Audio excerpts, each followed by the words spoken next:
It's the Andy Griffith Show, Facts and Trivia, with your host, Bob Snap.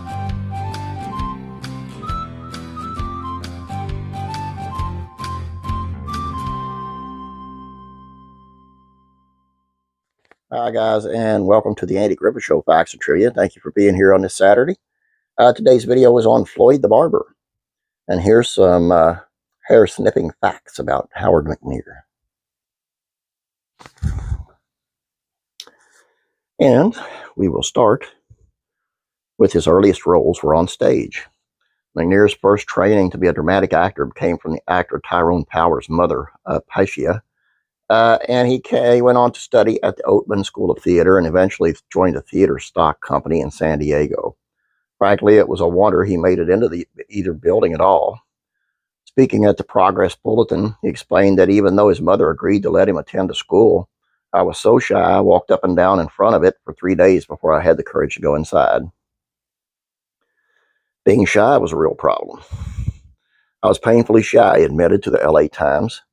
I really feel at home only when I'm on stage. Meeting people is far harder for me than being behind the footlights. Perhaps that's because I can feel I'm someone else when I'm acting.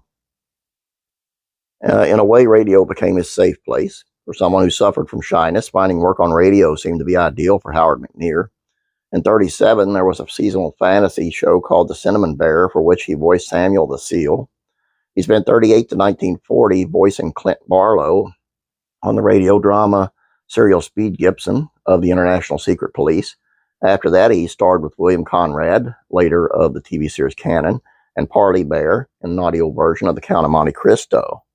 He would have to put his radio career on hold to serve in World War II in the U.S. Army Air Corps, after which it was back to vocal performances on a number of syndicated shows, among them Cavalcade of America, The Shadow of Fu Manchu, and the Lux Radio Theater. Many others would follow. Voicing Doc on Gunsmoke. Fans of a classic TV know that Gunsmoke was one of TV Western's biggest success stories, running from 1955 to 75, plus several Union television movies. What tends to get lost to time is the fact that there was a radio series version that preceded it, running from 52 to 61. William Conrad voiced Marshal Matt Dillon, Georgia Ellis as Kitty Russell, and Howard McNear as Doc Charles Adams, played by Milburn Stone and Galen Adams on the TV version. Welcome to the big screen. It wasn't long before his comedy talents were recognized by Hollywood, and McNear found himself starring in movies. In fact, there was 28 of them between 53 and 66. The most recognizable are probably Lucille Ball and Desi Arnaz's The Long, Long Trailer, the sci-fi film Voyage to the Bottom of the Sea, and no less than 3 Elvis Presley movies, Blue Hawaii, Follow That Dream, and Fun in Acapulco. He's no stranger to television.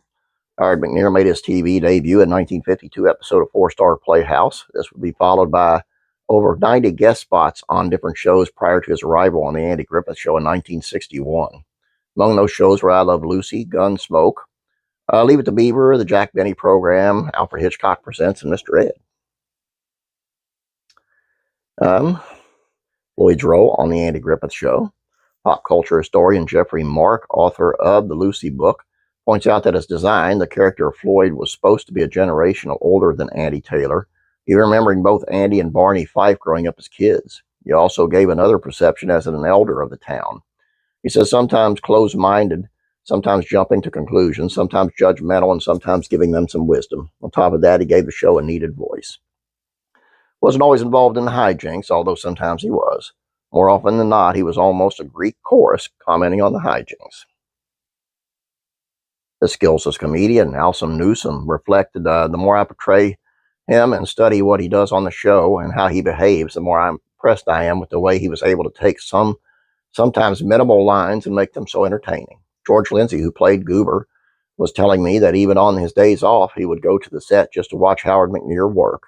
He was just so much like an actual character he was playing that it was joyful to watch. Howard McNear's view of Floyd the Barber. There came a point in his career where Howard McNear lost interest in playing dramatic roles and preferred to stick with comedy, which frustrated his agent and his wife, both of whom thought he was crazy for turning down the work. Just last week, I turned down a serious thing. They wanted me for a judge who was committing a girl to a mental institution. He said I didn't think it was right for me. I prefer to specialized bits. He attempted to dig deeper to understand Floyd the Barber. January 60 newspaper columnist Hedda Harper did a profile on McNear, writing, "When top comedians chew the fat about their craft, Howard McNear's name is bound to come up. He played with all of them, bringing a unique type characterization to the show which no one has succeeded in imitating. His frustrated character who leaves sentences hanging in the air at times, while pantomime finishes out the idea, is too intense to be done too often." He suffered a debilitating stroke. 63, Howard McNear suffered a stroke. It had the effects of paralyzing half of his body, forcing him to leave the Andy Griffith Show, and you could definitely feel his absence. But he did return to Mayberry. 1963, Andy Griffith had definitely feeling the loss of Floyd the Barber character and decided to investigate whether or not Howard McNear could return to the show in some capacity. Andy Griffith actually contacted Howard's wife and asked if he would be able to come back.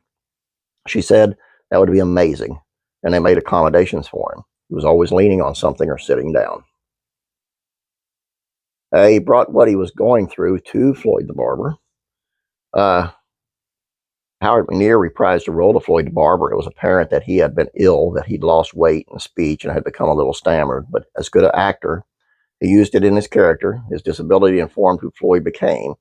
They never said that Floyd had a stroke or anything, but he used his stammer to the character's advantage. He left the series again in 67. Howard McNear was forced to leave Floyd the Barber behind in 67. The rigors of attempting to perform just proved to be too exhausting. In the last of the shot he did, the twitching of his face and his trouble getting the lines out is really obvious. After that, he had more mini strokes, and it was mutually decided that he just couldn't do the work anymore. His character was written out as having moved his barber shop to a larger city. But I got to say that I don't know of any other series where the cast and crew went to such great lengths to protect an actor and keep him working.